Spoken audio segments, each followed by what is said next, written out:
Bonjour, Monsieur Cheikh, présentez-vous s'il vous plaît. Bonjour, c'est Cheikh Ahmed Fofana, communément appelé Cheikh Afan, du mouvement de l'Abessin qui est aujourd'hui devenu une ONG. Cheikh Afan en service au ministère de la Coopération. Cheikh Afan est un activiste qui milite pour le droit des démunis, notamment ceux de la région de la Basse-Guinée, les autochtones de la région de la Basse-Guinée. C'est pourquoi nous avons créé notre ONG pour enfin défendre l'intérêt général de la Basse-Guinée et des autochtones de la Basse-Guinée. Donc, à part ça, nous menons une lutte encore, une lutte en double tranchant, une lutte communautaire et une lutte politique. Donc, la lutte politique que nous menons, c'est la politique qui favorise notre communauté et qui donne beaucoup plus de visibilité à notre région. Donc, en termes d'infrastructure, d'emploi des jeunes et la protection. On estime que vous êtes trop communautariste. Pourquoi une communauté? Pour être clair avec vous, la Guinée est assise sur les communautés. Peut-être c'est Cheikh Afan qui ose dire ça clairement, mais c'est ce qui se passe. Donc, à un moment donné, il faut qu'on essaie de se détacher du complexe pour se dire la vérité en face. Donc la communauté Sosoka, comme on le dit souvent, c'est la communauté aujourd'hui la plus victime. Parce que pourquoi? Nous avons la capitale de notre région qui a permis à tout le monde de venir ici. Donc en venant ici, les gens font des abus à notre communauté depuis de longue date. C'est pourquoi aujourd'hui les enfants de la Basse-Guinée se sont réunis, ils ont créé une ONG pour défendre cette communauté-là. Donc il y en a beaucoup plus à dire si on avait le temps, mais c'est ces raisons-là qui nous ont poussé à créer cette ONG pour défendre nos communautés, parce que nous sommes effectivement victimes. Pourquoi? Sur quoi? Sur quel plan vous êtes victime, Cheikh Afan? Ok. Vous voulez qu'on parle? Nous sommes victimes. D'abord, je vais commencer par le domaine foncier. Aujourd'hui, les terres de la Basse-Guinée sont bradées, sont volées et sont utilisées à d'autres fins. Parce que qui parle d'autochtones parle de terres. Ce n'est pas seulement en Guinée, ça se passe dans beaucoup de pays du monde qu'on connaît, des États-Unis, au Canada, en Australie, partout. Chaque fois, les autochtones réclament leurs terres.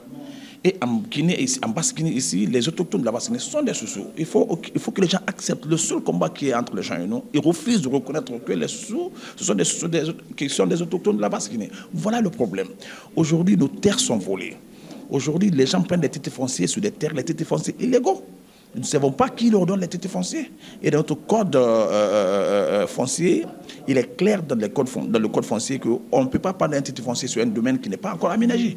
Aujourd'hui, les gens ont des domaines ici qui ne sont pas aménagés. Ils ont des titres fonciers. Et nous, notre ONG mène des enquêtes par rapport à ça. Et surtout, la manière d'acquisition des terres ne sont pas du tout claires en Basse-Guinée. Donc, nous disons que ça, c'est des abus que nous pouvons combattre. Vous parlez des plantations des terres. Récemment, il y a eu des plantations qui ont pris feu en Basse-Côte. Cheikh Afan, vous avez été cité. Dites-nous en quoi vous êtes mêlé à cette affaire. Je ne suis pas la personne qu'ils sont en train de peindre. C'est faux. Moi, j'ai toujours dit, si les gens pensent que je suis mêlé de ces crimes-là, mais la justice sont là, les juridictions sont là, ils n'ont qu'à les porter plainte, ils n'ont qu'à trimballer Cheikh Afan à la justice. Peut-être qu'il va situer ses responsabilités. Mais ce qu'il n'y a personne à faire, il donne de l'argent aux journalistes pour m'insulter et me traiter et me dénigrer. Moi, je ne sais pas. Nous sommes une ONG qui a ces documents. Si nous avons soupçonné un terrain volé, c'est-à-dire une terre volée, un domaine volé, un domaine qui n'est pas du tout, qui est mal acquis.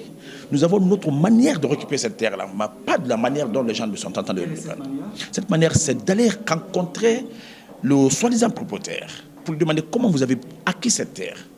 S'il dit, OK, j'ai acquis cette terre par telle personne, nous allons rencontrer la personne aussi. Comment est-ce que vous avez fait la transaction entre vous jusqu'à ce que la terre est devenue pour ce dernier?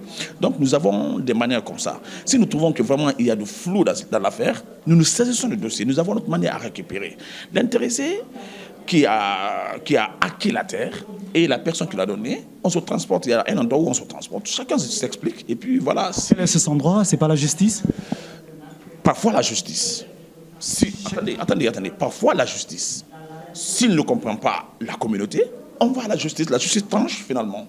Mais s'il comprend la communauté, il reconnaît ses torts, il a été trompé en acquérant la terre.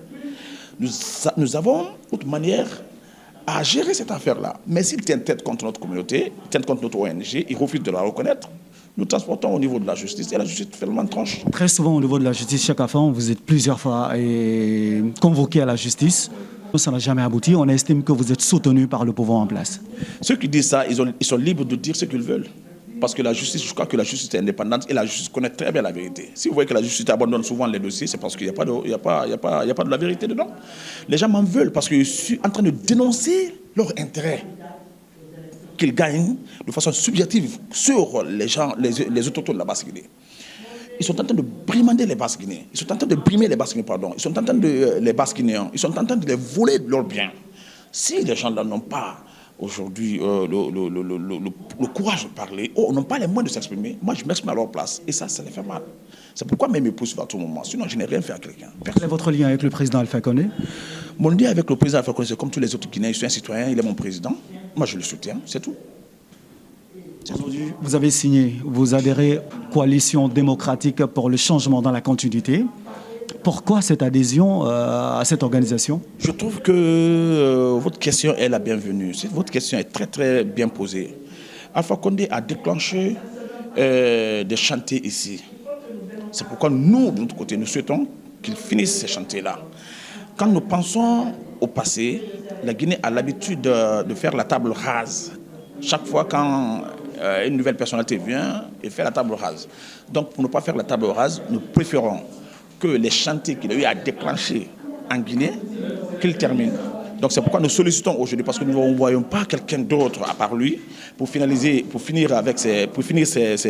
chantiers-là sauf lui. C'est pourquoi nous sollicitons à ce qu'il continue et finalise ces chantiers. Il lui reste que quelques mois. Qu'est-ce que vous voulez dire à cela? Comme son nom l'indique, la coalition démocratique pour le changement dans la continuité. Nous sommes dans une nouvelle constitution qui remet les compteurs à zéro. Donc il peut se représenter, si et seulement si il est soutenu par la population, ce que nous sommes en train de faire, il est libre. Votre association le soutient dans cette nouvelle candidature? Bien sûr, je viens de le dire.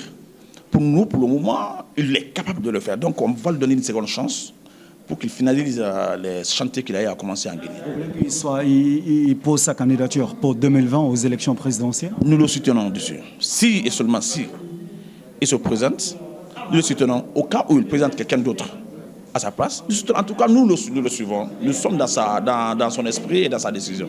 Quel est votre dernier mot, Cheikh Afan? Mon dernier mot, j'appelle la population guinéenne au respect des autorités. Aujourd'hui, nous sommes dans un pays où chacun fait ce qu'il veut. Respectons-nous, respectons les autorités. Et aujourd'hui, on a une assemblée. S'il y a des problèmes, on va débattre à l'assemblée. Ce n'est pas la rue et la violence qui mènent quelqu'un à son objectif.